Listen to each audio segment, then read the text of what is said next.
Hello, YouTube world. This is Asham from Grand River Gaming, and I am going to kind of be reviewing slash giving some information about a new RPG I've come across called the Aurora World. Now, I've only played it for about an hour, 2 hours, but it seems like a really solid game. It's in the beta stages right now, so still relatively small. That's why I wanted to kind of review it slash give information on it, see if people are interested. So you can go to their website and download it. Pretty simple, not a big deal. It's free, which obviously I love. Some things that kind of like brought me to this game, like I'm really into that whole MMORPG style. Like I played World of Warcraft for many years, but I stopped playing it once I went into university with a combination of just not having time for it and the money aspect. So with this, now that it's summer vacation, that I have time, and since it's free, it's not going to cost me anything because I need that money for university. So it just seemed like a pretty solid fit. Right now, since it is in that beta stage, there's only one server. I'm here. You can see my character, level 16. I'm an alchemist. See, the graphics are pretty solid on it, actually. Nothing like mind-blowing, but definitely very good graphics. I'm probably going to go through a brand new character here. I'll just name him GRG for Grand River Gaming. And let's go completely random. Well, actually, no, I was going to show you through here. The hairstyles are not very many at all. I think there's about 7. So, only 7 colors. I'm pretty sure the colors, again, same thing. Not very much. Face, there's a few, not really that many options there for you. Nice little goatee there for us. Decor, you can kind of like make your face all whatever. Like a little Braveheart action in there because that's a fantastic movie. Skin, this is so weird actually that I found. Only 3? Yeah, 3 skin colors. None of them being black. So, maybe it's a racist game, who knows. But, we'll just go with the wheat color. So how the game is set up is that there are 3 nations. So kind of like World of Warcraft, how there's Alliance and Horde. Here, there is Selene. Yeah, people of Selene, people of Helios, and Eos. So they kind of have a slight difference here. So he says here that Eos have an open mind, love freedom, and will live free or die. Then we have Helios, which they're hardworking and generous. They love to help others and be sympathetic. And the people of Selene are smart and polite. They love nature and have warm hearts. That's what I went with for my first character here. I'll go with Helios for this one because that's kind of cool.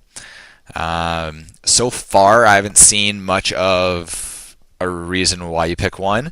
But later on, I know that there are PvP type style where there's 3 types of PvP actually. So there's contested areas. So like in the giant world, there's those 3 nations, but there'll be areas that are contested.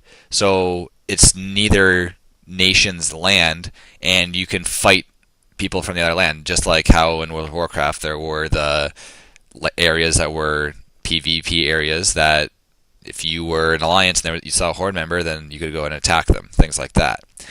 You need to be level 30 to do that, and since I've only played for an hour and 2 hours, and I'm already at level 16, it doesn't seem like it's going to be too difficult to get there.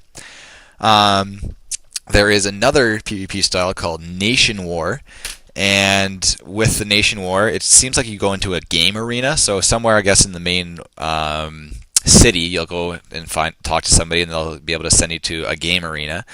And it's you capture statues. It's called Nation War. You capture statues, you get points. Whoever has the most points wins. I think there's 3 statues, things like that. And then there's also something called the PK Arena. So if you don't want to just fight people from different nations, you say you have a friend that's in the same nation as you. So maybe I have a friend that's in Helios as well. I can challenge that person to a duel inside the PK Arena. And so there's no faults, no like loss of anything really. You just go in there, you duel, and you have fun. So I think that's pretty clever having that. There are also they have this here it says jobs, but professions is exactly what they're called. Here, boom, we have warrior. So the warriors, it's melee. This is basically the tank of the group. So when you're trying to like quest together or you're doing a dungeon, things like that, tank, take all the damage, keep people or the enemies away from the other party members. Within that, there are other kind of like classes to that, or subclasses, I guess. So Warlord, so it's a subclass of the Warrior. Warlord has an astonishing physical attack power and various controls and anti-control skills. So basically, I'm assuming that's taking the damage from the other groups and making their threat onto him. Subclass again of Warrior, so this is Gladiator. So so this one actually is great ability of threat generation. So this one actually is better for tanking, taking the threat away from the other members. So what I did for my first one was, first I'm going to do Mage. Mage, so obvious, Mage, magic damage, does a lot of damage, things like that. So an Archmage is inherent part of the Mage, and they are good at dealing high damage in very short time. So I'm guessing this quick type of cast. And a Sorcerer, they are headache for enemies because they're a control ability. So I'm guessing that this can slow them, freeze them, things like that. So this will almost be, I guess, like the Frost Mage of World of Warcraft, and the Archmage would be more like the Fire Mage, things like that.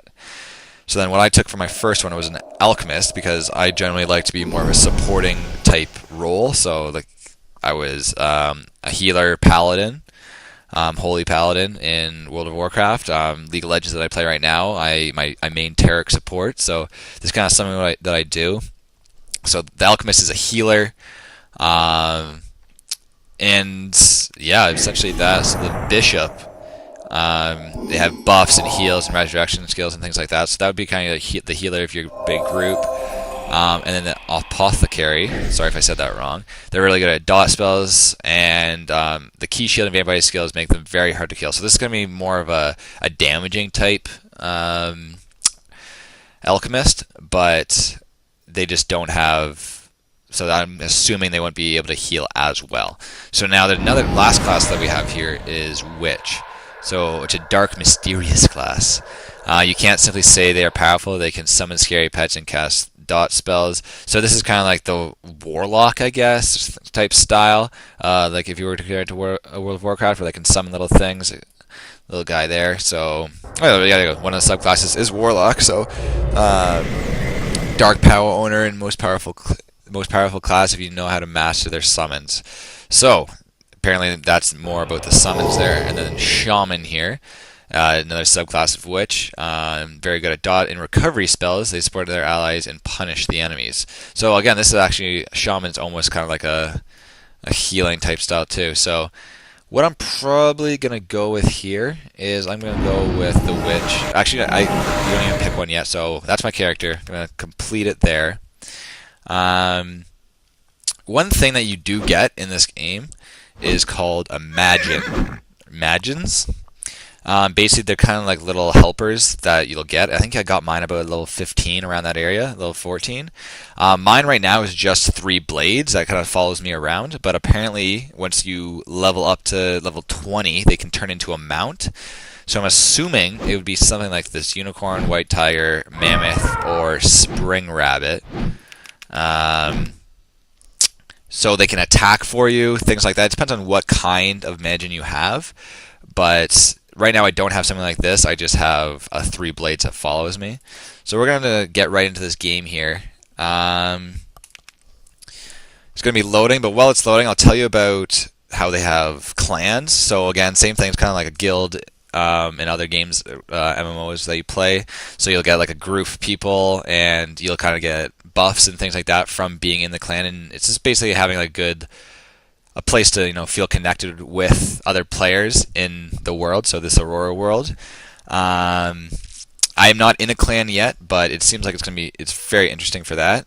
We just jumped right into past the loading screen because figured that's not really that interesting. Basically, what just happened here is we were in a little flying machine trying to get to Helios, and it malfunctioned. We crashed. Here we are.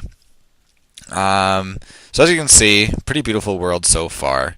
Um, I've noticed when I'm trying to attack people, the controls can be a little frustrating. Like I have, you move with WASD, pretty standard there for games.